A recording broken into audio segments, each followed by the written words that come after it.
Hey everyone, welcome back to our channel. In today's video, I'll show you how you can fix Facebook app Live not working. So let's get started. For that, first of all, open up settings. Inside here, tap on general, then tap on iPhone storage. Now inside iPhone storage, search for Facebook and then tap onto it. Then tap on upload app. Then tap on upload app one more time to confirm. Uploading the application removes the app stored data and clear cache issues without deleting your account or information. Once it is uploaded, tap on reinstall app. Once you have done that, head back to your home screen and then simply open up your App Store. Inside App Store, search for Facebook and then tap onto it.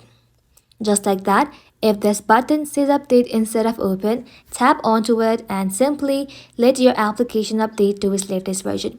Updating ensures you're using the latest bug-free version of the app. And once you do that, restart your iPhone. If the issue still persists, hold your power button and then slide to power off, and just like that, turn your device back on. A quick restart refreshes the entire system and often solve remaining glitches. That's it. That is how you can fix Facebook Live problem on your iPhone.